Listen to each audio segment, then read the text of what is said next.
Hello, everyone. It's Team Draco again. If you caught our live last night, you're lucky because it got deleted afterwards by Facebook or something. I don't know, technical difficulties. Yes, even Team Draco has technical difficulties. So we wanted to hop on. We just are pre-recording this so we don't have any problems. We have it in case Facebook gets rid of it again. So we wanted to apologize in case you were trying to catch the live last night or find the replay and couldn't find it because it wasn't there. So we're just going to take a quick second and introduce ourselves. We are the co-owners of Draco. I'm Kim Drake, and this is my husband, Chris Drake. Chris started Draco a few years ago, doing building websites, designing websites, all that kind of stuff.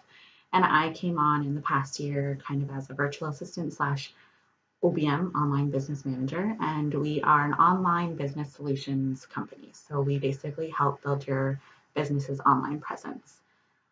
And tonight we're going to talk about some of the websites that we've worked on, as well as content ownership, which we'll get into in a little bit. So I'm going to let Chris take it away and talk about one of his longest clients, I think. Yeah, one of my longest. Yeah, so I'll tell you a little story about them. So these clients that Kim was talking about, they're two brothers who ended up buying an auto shop local here. And in short, they took out a second mortgage on their house, invested in the business, bought a new shop, got a new mortgage to deal with. It's hard starting a business. It really is. It's very expensive sometimes. Yeah, and it can be very stressful. Exactly. So they bought this shop. Everything seemed all good and set to go. They launched in May. It was a nice sunny day. But a couple months afterwards, what happened was a corporate competition, I guess would be the best word, started catching eye of them because they were starting to lose business. So this small business ended up having a lawsuit filed against them for trademark issues because they were using a name that they claimed was ownership of the company. Oh boy. So with that, they had about 2 weeks to completely rebrand, revamp their website, revamp everything, which I was a part of. So in 2 weeks' time, I took their existing name, reworked it to something that wasn't going to get them basically pummeled into the absolute worst of the law, and fully optimize their website, social media, email marketing, just to sort of take on this new brand. And within about a month after that, month or two, give or take, everyone was hitting the new name opposed to the old one. So how did you do that? Well, there were various ways. Through social media is one. Obviously, just constantly posting, constantly engaging, which I believe we might be touching base on next week sometime. There's also email marketing, took their existing list, moved it over to a new one, started really heavily engaging through email. As well, their website itself, a combination of new content, new branding, as well pulling people into the website using social media, emails, as well as advertising. Very interesting. And actually, Chris has written a blog about this story as well. So if you're interested in more information about this story and how he went about getting the new name out there and continuing to build the business that his clients have started, you can find it on our blog next week. It will be live. Which kind of leads us into what we're talking about tonight, content ownership. So what is content ownership? Well, content ownership itself is basically your content, your ownership of it. So it comes down to where you're going to place it, what you're going to do with it, who's going to see it, and why they're going to see it. So if we look at it in general, you always want your content somewhere where you can control it. Somewhere where you can say, yes, I want these people to see this blog post, and no, I don't want something telling me I can't show it to them, or for some reason, some weird mathematical calculation called an algorithm says they can't see it. So social media is a great place to host your content. Why do I need to host it somewhere else? Social media is great. You know, there's a huge audience that you want to attract, and social media is the place to find them because one, it's free, so everyone and their brother pretty well has a Facebook account. So to send a post out to Facebook, you've got a potential million people to see it. Mm-hmm. The problem being, you've got a million people also trying to show their content. Right. So given the algorithms, given the content type, how often you post, how often you engage, there's about a million different factors that determine who gets what from your page. So basically what you're saying is you have no control over who sees your Exactly. content on social media. Social media is great. We love social media. We're not knocking it at all. But it's really important to know that you aren't in control of who sees your stuff on Facebook. Yes, there's ways to get around it. You know, the more you engage, the more you're authentic, that kind of thing, then more people will see your things. And I mean, whatever you comment on more, you'll see more of. But if people aren't actively engaged in your, for example, your business page, there's a very high chance that they're not going to see your posts anymore because Facebook has really cracked down in the last 6 months to a year, I would say. Yeah, it's been a slow transition, but they've really started lately. Yeah, so like they're trying to, their philosophy, their mission with Facebook is about relationships. And for us, I mean, our business is based off relationships as well, but they don't necessarily know that. So they see us as a business and they're like, oh, you're a business page. People don't want to see what you have to say. So unfortunately, it's hard to get your business content and your word and your story and what you're passionate about out there because Facebook is like, you're a business. People don't want to see it. You're just going to sell to them, even if that's not what you're doing most of the time. So why is my website a great place for my information? Your website's always a great place for your information because you are the owner of it.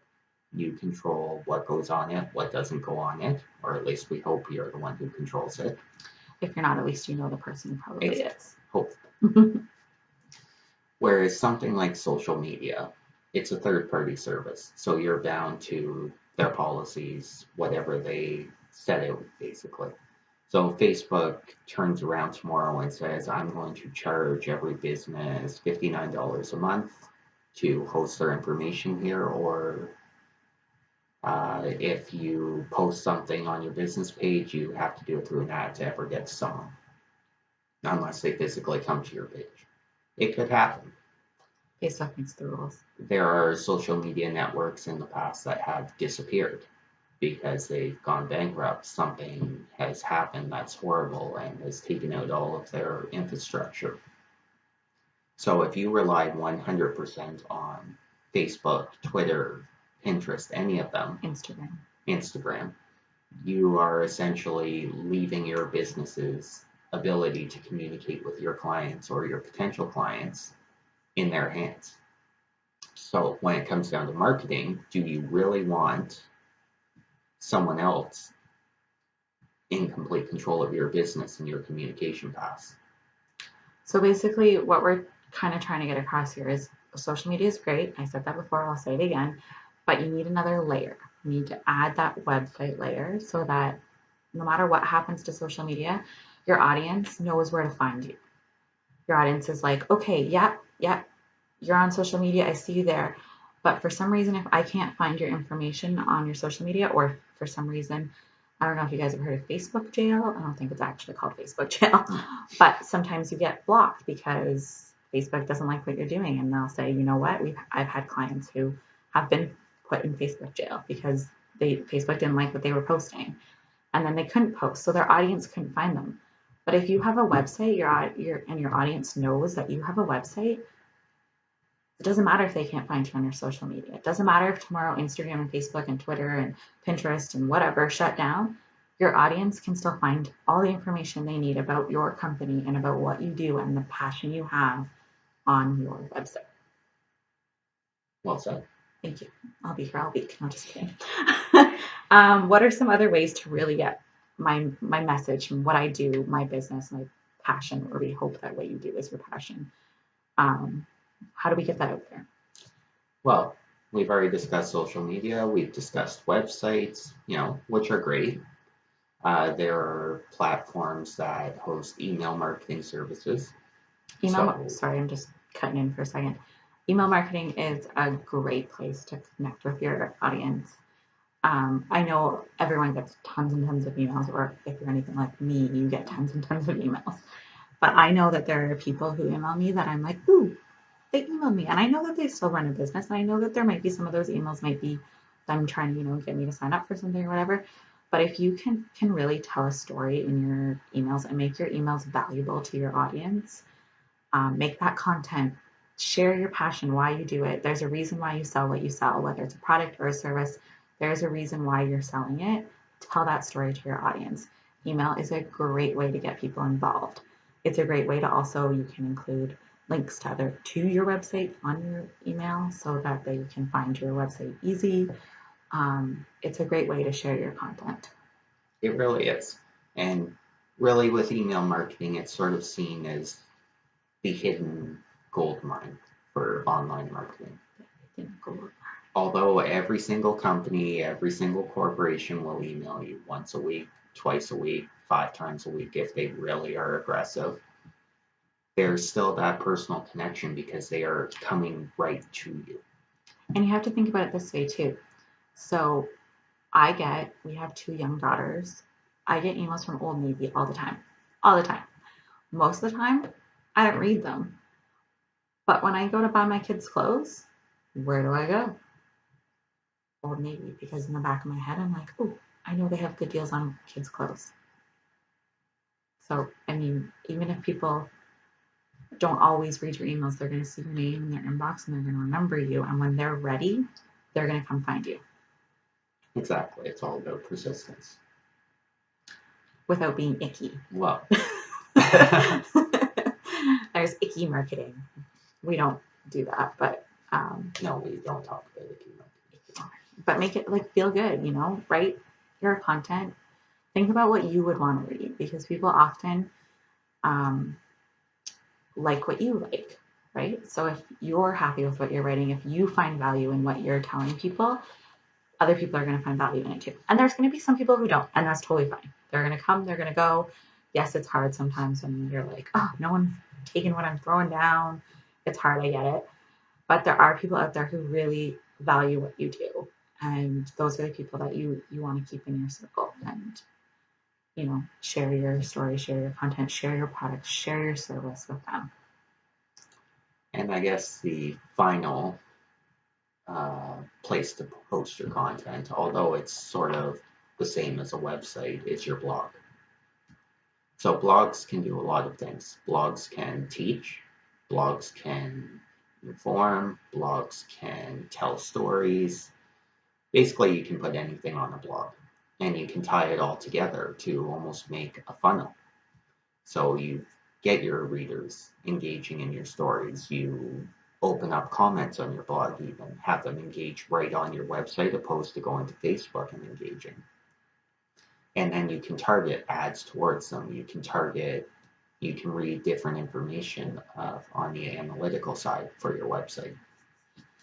So something that we've done recently is started using our blog a lot more, because we were noticing that people on social media weren't seeing our posts.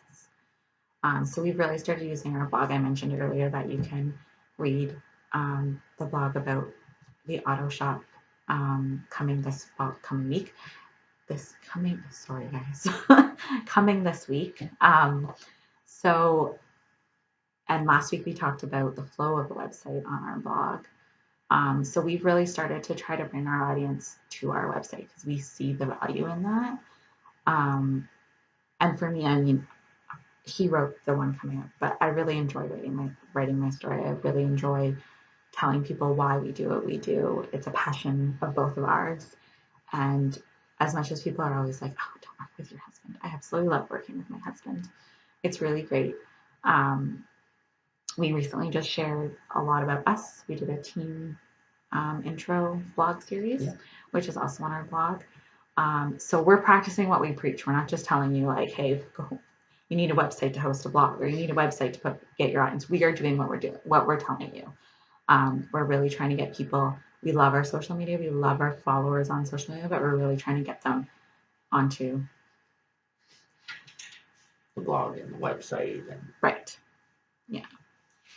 So I have a little challenge for you guys tonight. I want you to think about a couple websites that you have been loving lately. So write down 2 or 3 websites that you've been on lately that you're like, oh, this is such a great website. And I want you to go back and look at those websites, and I want you to think, what is it about these websites that makes me love them? Because I'm really curious, and I'd really love if you guys could leave in the comments what it is you love about these websites. Share the websites with us so we can look at them with you. We're really curious minds want to know. We're really curious about what everyone is really digging on websites lately. It's a little market research we're doing here. So is it is it the content that they have? Is it graphics? Is it the branding? What is it? Is it the feeling, the way that they make you feel while you're on their websites? Let us know and leave it in the I keep pointing down like this is a live, but leave it in the comments, and we will be engaging and commenting back and looking at these websites because we're really interested to find out what everyone is loving these days on websites. for sure. All right, I think that's it for us tonight. Unless you had anything else. It was so awesome to spend some time with you guys. We hope you enjoyed this another version of Tech Time with Team Draco. He still doesn't like that name, but I love it, and we've had feedback that people love it, so we're going with it. And if you ever have any questions about how you can, get your online presence built up, if you have questions about your current website or building a website, or you've questions about content, anything like that, please let us know. We'd love to help you. We are always here to answer your questions. So with that, have a great night, guys. See ya. Or morning, whatever time you're watching this. Enjoy your day. All right, we'll see you guys soon.